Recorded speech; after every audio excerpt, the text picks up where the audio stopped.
Tahun 2021 menjadi tahun yang cukup berat untuk Kota Malang. Di pertengahan awal tahun 2021 terjadi bencana gempa bumi. Dan di akhir tahun ini, yaitu di musim penghujan, terjadi bencana banjir bandang dan juga tanah longsor yang mengenai beberapa rumah dan hunian warga. Namun banyak sekali komunitas dan gerakan masyarakat yang membantu untuk penanganan bencana tersebut. Salah satunya adalah ACT Malang. Seperti apa langkah-langkah yang dilakukan? Kita akan kupas tuntas dalam program Let's Talk bersama saya Hoirudisa. Let's talk about it.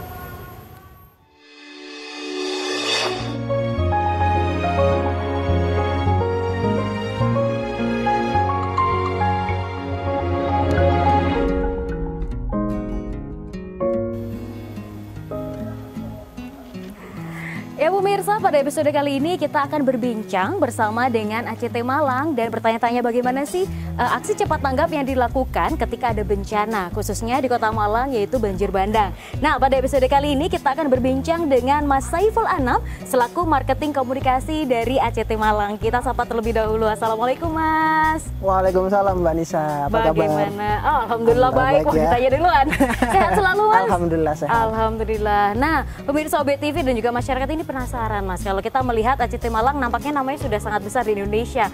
Nah, sebelum khusus membahas di Kota Malang ketika terjadi banjir bandang, apa saja yang dilakukan sih sebenarnya oleh ACT ketika ada bencana? Apa yang dilakukan pertama kali? Siap, memang aksi cepat tanggap ini lahir karena terjadinya bencana. Dulu 2004 kita tahu bahwa Indonesia sedang dilanda bencana tsunami besar di akhir 2004. Kemudian aksi cepat tanggap lahir di tanggal 21 April 2005. Kami menyadari bahwa bencana ini harus dikelola dengan profesional. Bahkan masyarakat yang mungkin kaya sebelum bencana, ketika terjadi bencana tiba-tiba jatuh miskin gitu. Dan tahap itu sangat panjang gitu, bahkan bertahun-tahun. Nah, ACT hadir untuk membersamai masyarakat yang terdampak bencana mulai tahap preventif, kemudian tahap emergensi, recovery, bahkan rekonstruksi. Jadi kita memiliki program-program yang sangat komprehensif gitu ya, dari hulu sampai hilir, sehingga masyarakat yang awalnya terjadi bencana kita total untuk menyelesaikan masalah. Oke, ini ibaratnya kalau kehidupan tuh di reset ya Mas. Betul ya, sekali. Dari nol ini yang penting untuk dilakukan kegiatan untuk membawa mereka kembali ke kehidupan normal. Nah, kalau khususnya di bencana banjir bandang yang ada di Kota Malang sendiri, Mas Anam dan tim ini apa yang dilakukan untuk kemarin menanggulangi bencana ini? Nah, banjir bandang di Malang ini bagi kami adalah bencana dahsyat yang belum terjadi sebelumnya. Mungkin kita belajar dari gempa bumi di Malang Selatan, ini juga menjadi bencana baru karena memang sebelum-sebelumnya belum pernah terjadi banjir bandang. Nah, ini menjadi hal yang sangat menguji kami gitu. Ketika terjadi banjir bandang tanggal 4 hari Kamis gitu ya, laporan siang masuk ke kami menyiagakan relawan jam 4 sore untuk melakukan asesmen di lapangan.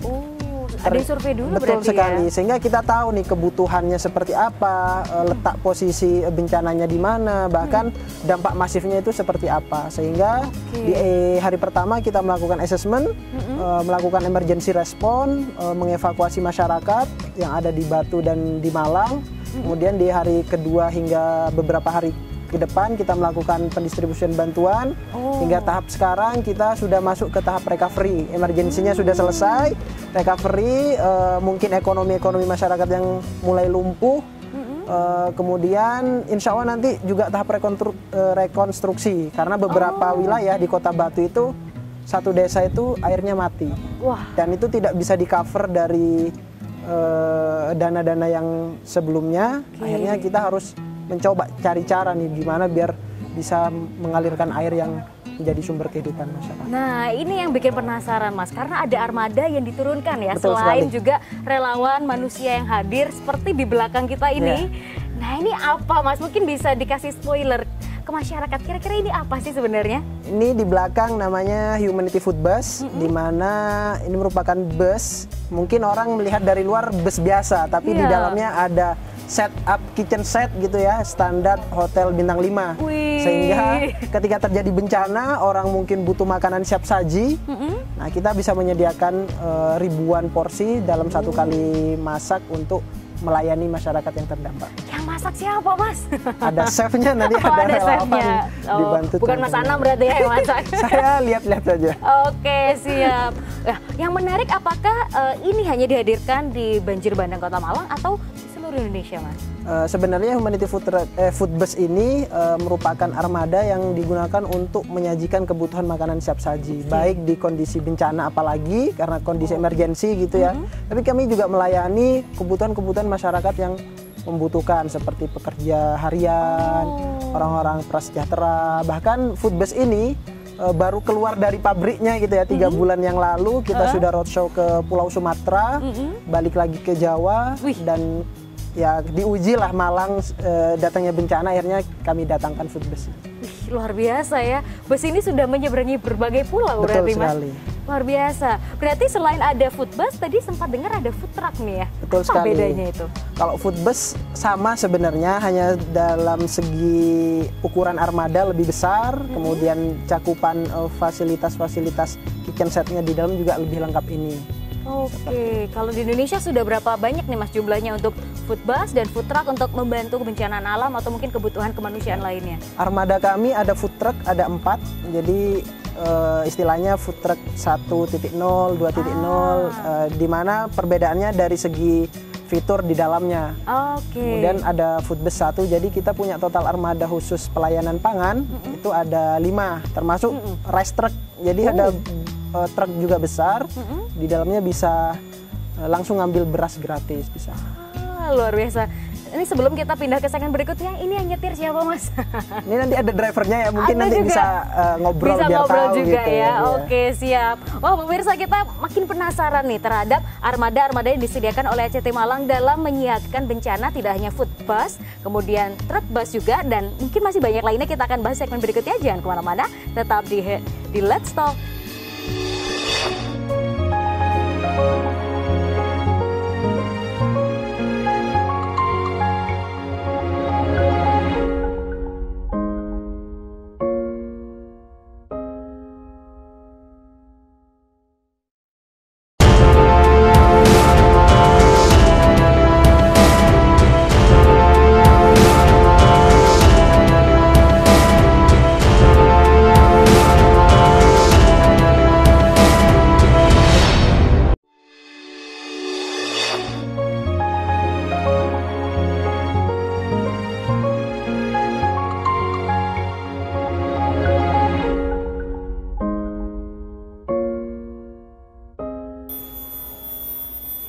Ya pemirsa, kembali lagi bersama kami dalam program Let's Talk. Masih bersama dengan Mas Saiful Anam. Kita akan berbincang lebih jauh terkait armada-armada yang disiapkan ketika terjadi bencana, khususnya di Kota Malang yang baru saja terjadi banjir bandang. Tadi sudah diceritakan oleh Mas Anam adanya food bus, kemudian ada truk food juga. Nah, apakah ada hal-hal lain yang disiapkan? Karena sanitasi juga nampaknya menjadi hal yang cukup penting, kemudian kesehatan, monggo silahkan.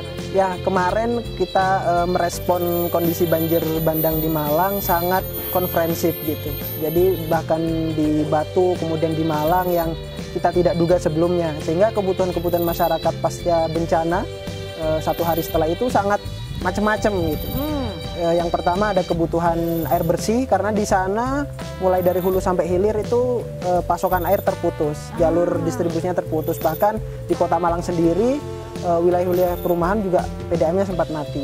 Rumah saya juga, pemirsa. Kami menurunkan namanya Humanity Water Tank, di mana ada tank besar ukuran 10.000 liter air kita distribusikan untuk masyarakat yang membutuhkan. Kemudian ada namanya Humanity Medical Services, di mana di sana ada pelayanan medis, kemudian ada psikososial juga, dan menurunkan 1 armada namanya ambulan pre-hospital, di mana ambulan tersebut bisa melakukan tindakan operasi di dalamnya ketika terjadi kondisi darurat. Sehingga include tuh sama dokter, ada perawatnya, ada sopirnya. Wah, luar biasa. Apakah ini diimpor juga dari kota lain apa gimana nih, Mas? Nah, rata-rata semua tim yang bekerja bersama kami itu dari relawan. Nah, salah satunya relawan profesi. Profesinya ada dokter, ada perawat, ada macam-macam lah, termasuk mereka yang memberikan pelayanan psikososial. Oke, nah saya penasaran nih, apakah yang relawan ini tergabung dalam MRI? Betul sekali. Jadi setiap ada ACT, biasanya ada MRI. Basis relawan kita namanya Masyarakat Relawan Indonesia. Oke, baik yang profesional juga tergabung di sana. Betul ataupun sekali. Masyarakat umum juga boleh ya? Boleh sekali. Untuk bergabung di sana. Oke, baik. Nah Mas, ini berkaitan sama medis tadi. Namanya bencana pasti macam-macam ya penyakitnya. Nah, kalau yang ditemui ketika banjir bandang kemarin apa saja kira-kira? Alhamdulillah memang secara kondisi medis masyarakat yang terdampak baik langsung maupun tidak terlalu serius gitu. Rata-rata hanya mengalami luka lecet, kemudian trauma, ada yang ketika dicek tensinya hipertensi gitu. Kemudian kaget ya, shock.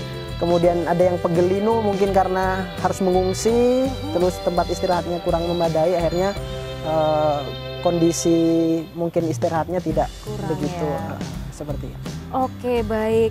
Nah, kemudian apakah ada juga kerjasama dan kolaborasi ketika terjadi banjir bandang seperti ini? Kan tidak mungkin hanya dari donatur. Kemudian apakah ada misalnya komunitas lain yang akhirnya juga turut serta untuk bergabung? Betul sekali. Kami mencatat selama kemarin 1 pekan banjir gitu ya, ada sekitar 100 organisasi yang terlibat, baik komunitas, kemudian organisasi kampus, organisasi masyarakat, ada juga dari masjid-masjid, majelis taklim, semuanya menghubungi kami gitu. Apa yang bisa kami bantu, tenaga, mungkin bantuan donasi, atau bahkan mereka minta turun langsung nih. Gitu. Jadi memang semangat masyarakat ketika terjadi bencana itu sangat solid gitu, semua pengen bantu. Oke, luar biasa.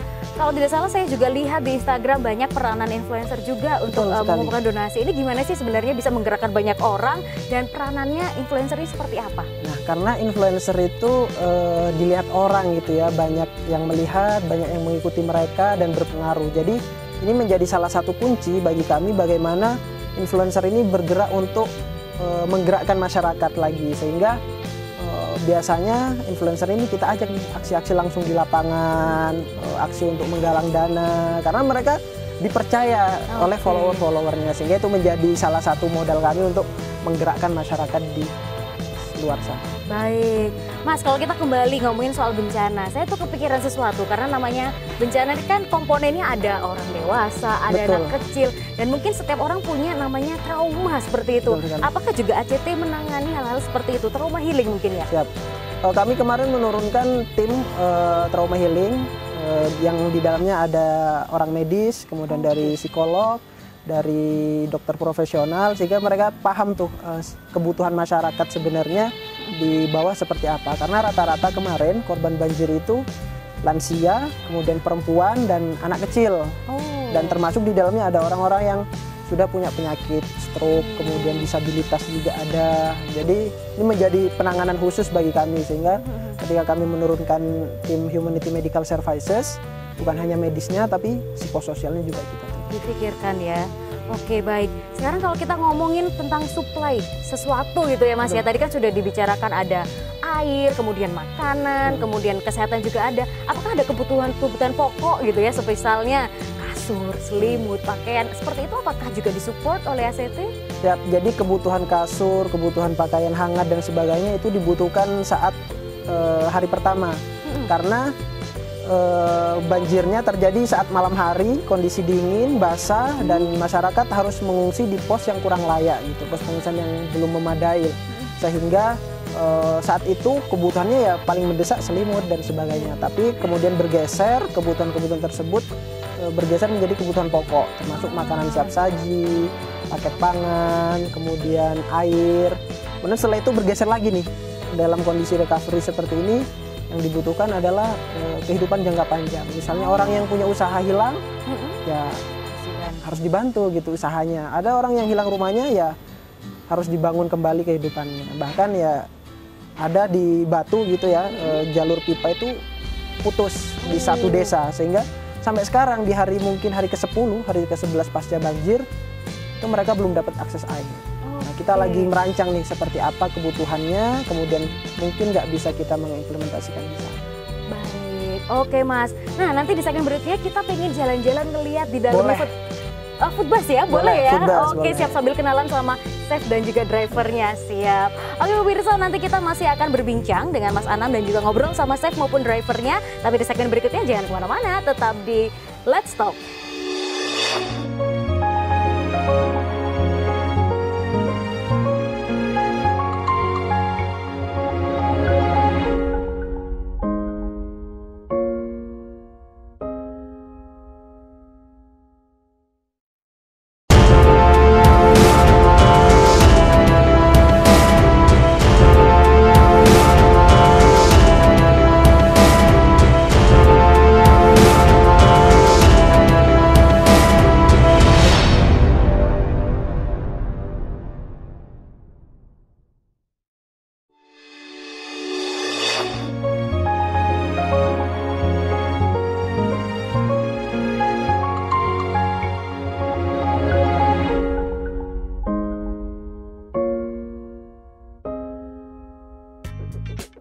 Ya pemirsa, kembali lagi bersama kami dalam program Let's Talk. Nah, di segmen ketiga kali ini kita akan melihat langsung bagaimana isi dari food truck ini ya. Food bus. Food bus. Wah, ini gimana nih? Sudah adakah chefnya di dalamnya? Sudah ditunggu di atas. Monggo kalau misalnya mau langsung. Kita lihat-lihat ya ke atas. Boleh. Wah, lumayan tinggi ya. Ya pemirsa, pada segmen kali ini kita akan berbincang dengan chef dari Food Bus. Kita langsung kenalan. Assalamualaikum Bapak. Waalaikumsalam warahmatullahi wabarakatuh. Ngapunten dengan Bapak siapa? Pak Triwayudi. Pak Triwayudi. Biasa panggilnya Pak Yudi. Biasa. Pak Yudi, nggih. Ini kalau tidak salah saya dengar ini fasilitasnya seperti hotel bintang 5. Monggo Pak bisa dijelaskan. Iya Pak. Untuk dapur ini kita setting untuk dapur-dapur kelas bintang. Ya kita dapat ada rice cooker ini tingkat double 3 dek. Jadi sekali masak bisa untuk 15 kilo. Wih. Iya. Terus ini kita ada kuali ring 2. Ini ada grill tuh kalau ada panggang. Yang ini untuk deep fryer. Wih. Iya, ada di sini. Ada goreng-gorengan. Terus kalau ini untuk taping pan. Jadi sekali masak kita bisa masuk sini dalam. Wah, luar biasa. Jadi kalau untuk porsi 1000 insya Allah bisa. Sekali masak langsung 1000 Pak? Bisa. Jadi kan semua peralatan bisa dipakai semua. Oke. Terus yang di belakang ini ada chiller freezer. Jadi untuk menyimpan bahan-bahan baku ada di chiller freezer. Bapak nggak mungkin masak sendiri kan? Tidak, kita dibantu 3 Tim. atau 4 orang bantu tim. Wah, Iya. luar biasa.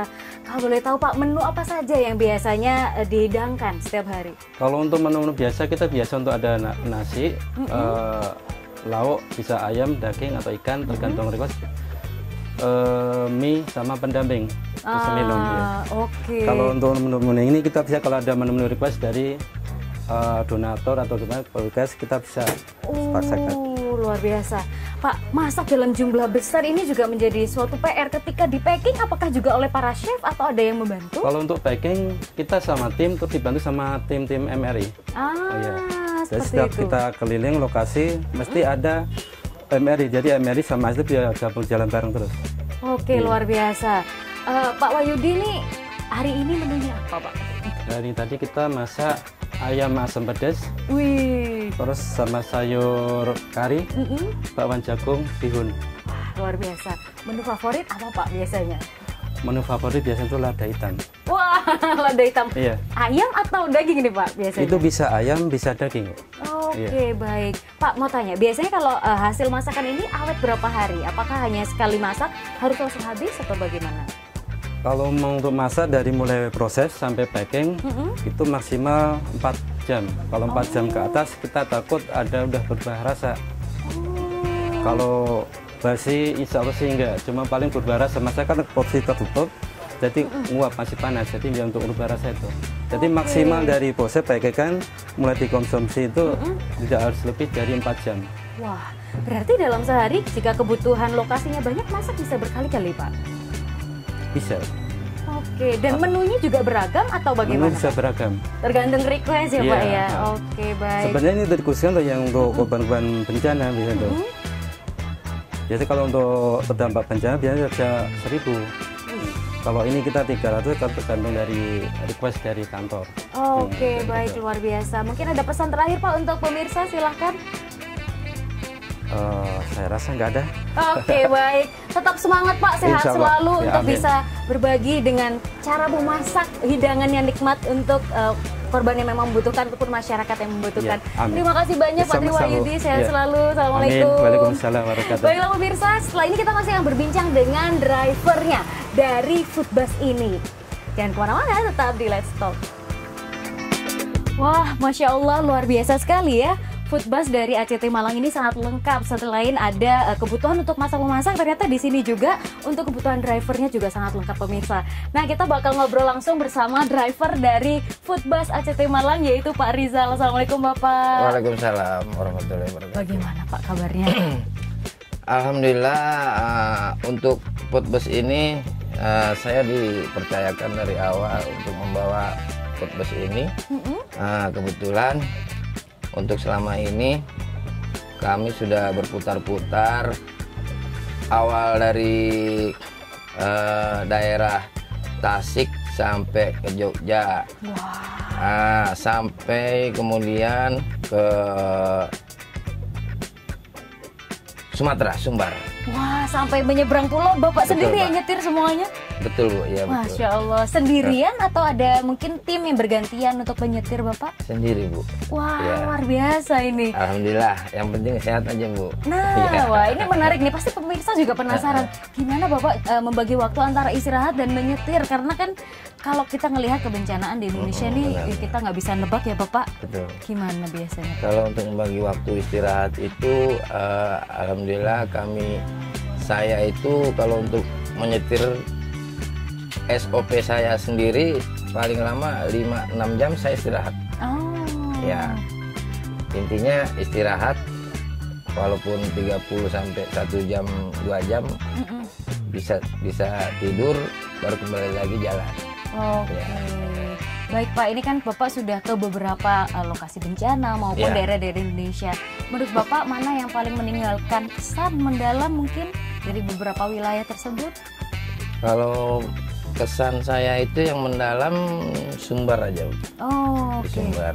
Dan untuk jalan apa namanya kalau Kesulitan kesulitan, tanjakan, ya. kalau itu ada di Jawa Tengah, Jawa Barat, di Tasik. Oh, oke. Ya, memang jalannya agak ekstrim. Wah, tapi kalau di Batu atau Malang gimana Pak? Jalanannya masih umum, aman? Kalau di Malang ini Jawa Timur ini alhamdulillah masih aman. Oh, Nah, masih alhamdulillah. nyaman lah untuk jalan di Malang, berikut Jawa Timur ini lah semua. Apakah ada kendala Pak selama menjadi driver dari Foodbus ini?